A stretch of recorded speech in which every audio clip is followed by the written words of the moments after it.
What is going on, everybody? It is me again. It's HorrorFan34, and welcome to another video.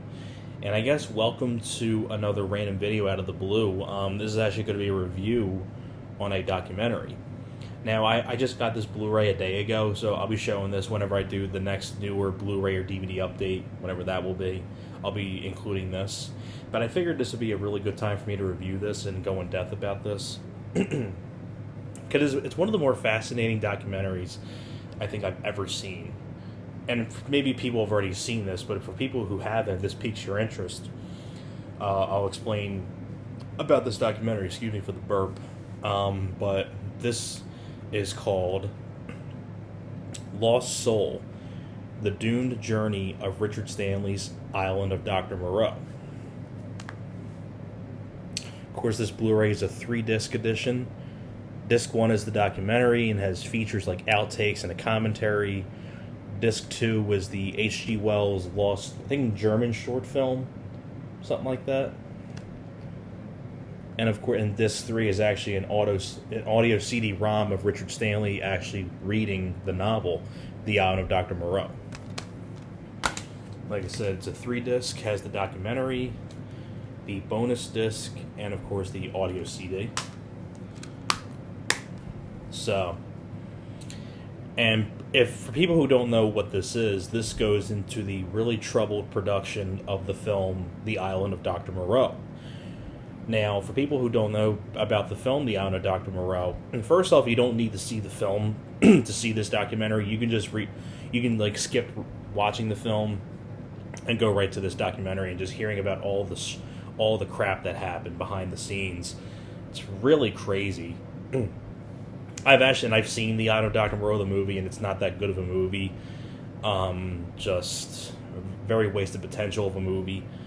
And this documentary just goes into all kinds of details about what happened and things like that. So like I said, you don't need to see the film The Island of Dr. Moreau.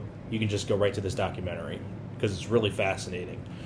So pretty much, for people who don't know what the story is about The Island of Dr. Moreau, it's a horror story based on a horror novel by H.G. Wells. And it would be about this castaway guy being rescued, and he gets taken to this island where this crazy doctor is experimenting human DNA with animal DNA. And he's making like these humans turn like animal-looking creatures and things like that, sort of like these things here. You can see that, but kind of like them there. So it's like he's mixing human DNA with animal DNA, and he's making these humans like animal-looking creatures, with hair on them and things like that. It's really crazy with the experiments that he's doing on this island. And pretty much what happened was Richard Stanley, who was very passionate about the source material, he was passionate about the story of The Island of Dr. Moreau.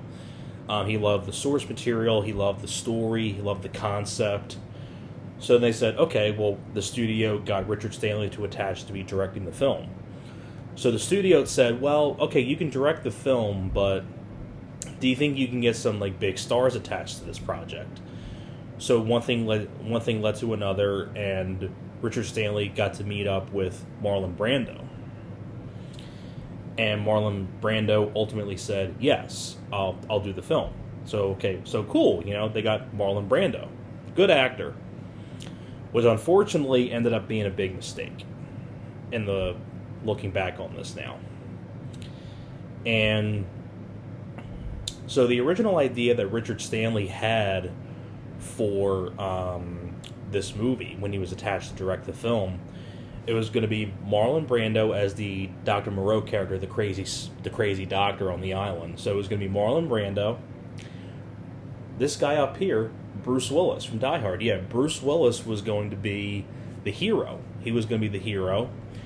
And the role of Montgomery, which is the jailer character who works on the island, he's the assistant to Marlon Brando's character, Dr. Moreau, who puts people in jail and things like that. That was going to be played by James Woods.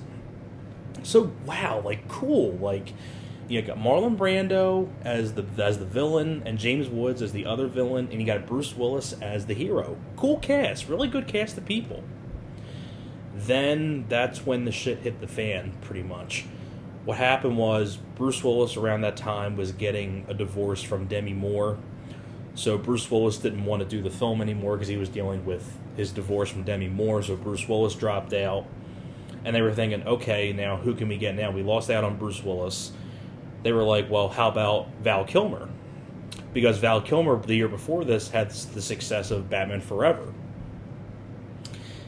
And they were like, okay, well, we'll get Val Kilmer because, around this time he was the new Batman. And Batman Forever was a ginormous hit for Warner Brothers. So Val Kilmer accepted the role. And then he was like, okay, well, my wife just announced on TV that we're getting a divorce. So is there any way that I can be obligated, have an obligation to work less days? They were like, okay, but because you want to do that, now you can't be the hero. So now you got to be, you'll have less screen time, which is basically what the Montgomery character would have been with James Woods. So they pretty much pushed James Woods out, and they made Val Kilmer the Montgomery character. So basically Val Kilmer went from playing the hero that Bruce Willis was going to play to the jailer character that James Woods was going to play because he wanted less screen time. So Val Kilmer was casted as Montgomery instead, and they said, bye, James Woods. And then for the lead role, they ultimately went to Rob Morrow, who was on the TV show Northern Exposure. And then Rob Morrow, all kinds of problems. He was unhappy with the production, and it was very toxic over there. So he asked Bob Shaye, who was actually, I don't know if Bob Shaye was a producer or something like that, or he had something to do with this film. He didn't want to do it, but I think someone obligated him to do the film, to be a part of it. So Bob Shaye bought Rob Morrow out of his contract, and then they got David Thewlis to be the hero. David Thewlis, that's a guy who went on to be in the Harry Potter films. I don't remember what character he played because I'm not really familiar with Harry Potter. And then that's when, so instead of Marlon Brando, Bruce Willis, and James Woods, it ended up being Marlon Brando, Val Kilmer, and David Thewlis, pretty much. And that's when all the stories and all kinds of crap was going on, and Richard Stanley was going to direct the film with those three guys. Well, originally it was going to be Rob Morrow, but then he dropped out, and then they got David Thewlis to be the hero. So what happened was, when I said Marlon Brando was a mistake, Marlon Brando would sometimes state in interviews that how much he hated acting, and he thought acting was a joke to him. So that's why Marlon Brando's character in the film is so weird, and he was just allowed to do whatever he wanted. He sat in his air-conditioned trailer when he was supposed to be on camera, and he wouldn't work, and he just didn't feel like working, and while everybody else had to work in the heat. And that's how you hear stories about how Marlon Brando was kind of a pain in the neck to work with, acting-wise.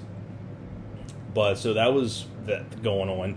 Around that time, Marlon Brando was still recovering from his daughter's suicide, and Marlon Brando was just acting weird on set just to be weird. And because there was a point where actually Fairuza Balk, who's actually in the film, she's interviewed, and she was talking about a point where when Marlon Brando walked out of his trailer, and he had all this white paint face makeup on, and he was just like, oh, I'll tell you what, this film doesn't really matter, just gotta let loose and have fun, just being weird just to be weird. And Fairuza Balk was kind of creeped out by that.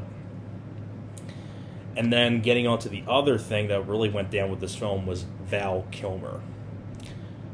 Val Kilmer, when you hear the stories about this, just a complete asshole of a guy. And you hear so many horror stories about Val Kilmer working on movies. And there was, Val Kilmer was just a prick. He was a prick on set. There was a story, they talk about it in here, where he took, a cigarette and he burned it on some person's hair and, dug the cigarette in the back of their head and was, doing this with the cigarette. And he pretty much burned someone with a cigarette on purpose just because he wanted to. And he was fighting with Richard Stanley from the get-go. He was telling Richard Stanley, nah, I'm not doing that. I'm not doing it the way you want me to do it. I'm not listening to you. and then he pretty much went to the studio and said, "You better make a change." So in a way, Val Kilmer got Richard Stanley fired from the film. So shame on you, Val Kilmer. There was no reason for you to act the way you did. No need to be an asshole. And you hear so many horror stories about this guy. Joel Schumacher hated working with him on Batman Forever. There was a point where there was an interview with Adam Marcus, who did Jason Goes to Hell, and he talked about how he worked on a film with Val Kilmer much later, like in 2008, and said Val Kilmer was a piece of shit. There was a point where he was so mean to everyone, he made one of the actresses cry, and she was left in tears because he was acting like an asshole to her. So Adam Marcus thinks he's a piece of shit. And, Richard Stanley pretty much confirmed that, Val Kilmer's an asshole, things like that. So Val Kilmer got Richard Stanley fired because Val Kilmer was full of himself. And then what ended up happening was that John Frankenheimer came in to direct the film. And John Frankenheimer, that's the guy that went on to direct like Ronin with Robert De Niro, and he did a lot of other things too. That, unfortunately for Val Kilmer, it didn't really matter when John Frankenheimer came in, because John Frankenheimer was very abrasive and he clashed with everybody because he was like a by the books, like very strict, and he clashed with Marlon Brando and Val Kilmer. It got to the point where John Frankenheimer, like after they shot the last scene with Val Kilmer, he told Val Kilmer to get off the set and go away. So pretty much Val Kilmer getting Richard Stanley fired was very pointless, because then you hired another guy who came in to direct the film, and he didn't get along with him either. So I don't know what the point of I don't know what Val Kilmer's deal is, or I just don't understand it. So, and I know there was a point where Fairuza Balk walked off the set because she was all pissed off that Richard Stanley got fired because of Val Kilmer, because Fairuza Balk is friends with Richard Stanley. And she walked off set, and someone came to her and said, the studio will ruin you if you break out of this contract, and you'll never be able to work again. So eventually she came back to the set and did the film.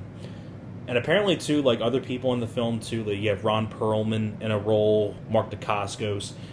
David Thewlis actually stated in an interview once that he would love to come forward to talk about the troubled production, about what happened on this film, but he's afraid to, because he's afraid he's never going to work again, for being honest about what happened behind the scenes. And part of me doesn't really blame him, because you don't want to badmouth anything, because then you'll not be able to get work again.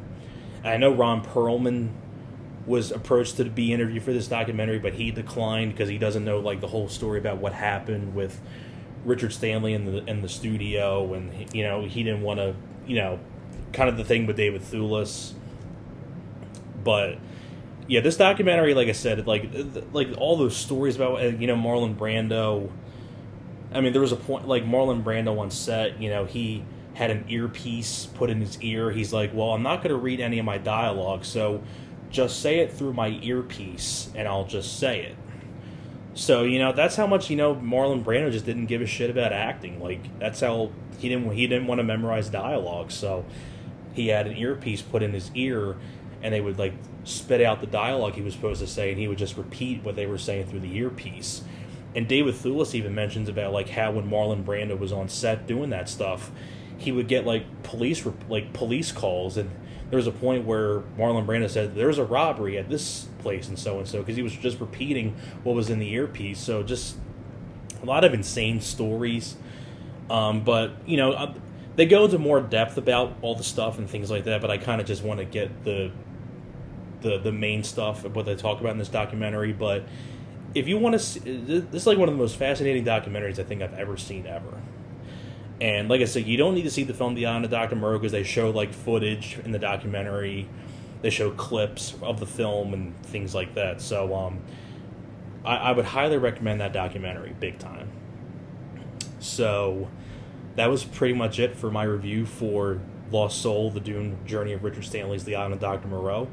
Thank you very much for watching, and hopefully this documentary here piques your interest and things like that. So hopefully you guys enjoyed, and I'll see you guys next time.